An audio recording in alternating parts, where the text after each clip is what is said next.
Welcome to Americana Archives. Today's headline is the national game. It says, it is now about 17 years since baseball was first played to any great extent in the United States. When it was first introduced, it was received by the sporting public with favor, and as years have passed, the interest taken in it has not diminished. On the contrary, it has increased. In its infancy, the game was played for mere exercise and amusement, and clubs were organized in every town and city in the States. But there sprang up a rivalry, and each city was anxious to have the honor of possessing the champion club. To accomplish this, good players had to be secured, and to this end, stock companies were formed, and men were hired to play ball. The most successful club ever organized was the Red Stockings of Cincinnati. Under the management of that prince of ball players, Harry Wright, this club played one whole season with all the leading clubs of the East and never sustained a defeat, something which has not been accomplished by any club since. We notice by the Eastern press that active preparations are being made in nearly all the principal cities to secure good material for their clubs, and the coming season promises to be a brilliant one. Boston, Brooklyn, Hartford, Chicago, and St. Louis have secured nearly all their men. A person not familiar with the way professional clubs are conducted has no idea what it costs to run them. A first-class catcher receives at least $1,200 for a season, a pitcher about the same, and the other players from $700 to $1,000 each. Then there is the expenses of a clubhouse and grounds, which is quite an item. Of course, we of Nevada cannot enjoy the luxury of witnessing these professional clubs play, and must be contented with amateurs. But there is no reason why we should not have good players. There is plenty of material on the Comstock to make first-class clubs, and all that is needed is practice. Sunday afternoon, a club from Gold Hill came down to Silver and played the Bonanzas, which resulted in a victory for the former by a score of 26-10.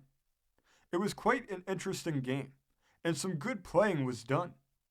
The catching and pitching of the Gold Hillers was particularly good when one considers the size of the players.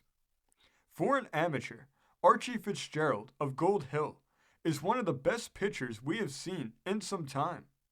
He pitches a very even ball, and though it is not swift, yet it is quite difficult to bat. It is a great mistake to imagine that to be a good pitcher, a man must pitch swift. The finest pitchers, probably that were ever in a ball field, were Brainerd of the Cincinnati Red Stockings and Matthews of an Indiana club. Both of these gentlemen pitched a very slow ball. We notice that Mr. Blaney of the Bonanzas endeavored to pitch swift, and in doing so delivered a very wild ball, which was extremely hard on the catcher. We doubt if Mr. Blaney's style of delivery would be allowed in a game where the rules are strictly adhered to. It is more of a jerk than a pitch. But it would do the boys an injustice to criticize their playing, as it was the first time the nine had played together. If the club expects to play during the coming season, it would be well to have it reorganized. There are some who would not make good players if they practiced from now till 1900, but a majority of them need only a little more practice together to make very credible players. We notice that the captain of the Bonanzas changed the position of the men several times during the progress of the game. This is a great mistake and should be avoided. When these changes are made, some bad playing may be expected. Because a man makes one or two poor plays, it is no reason why he should be moved to another part of the field. We hope to see these clubs together again at no late day.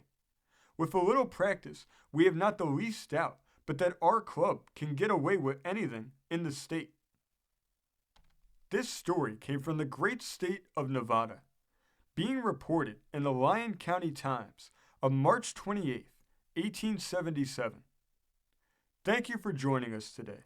If you want to continue to uncover all of America's lost and forgotten history, then remember before you leave to hit the subscribe button, hit the notification bell, and remember to like and comment below. And we will see you next time on Americana Archives.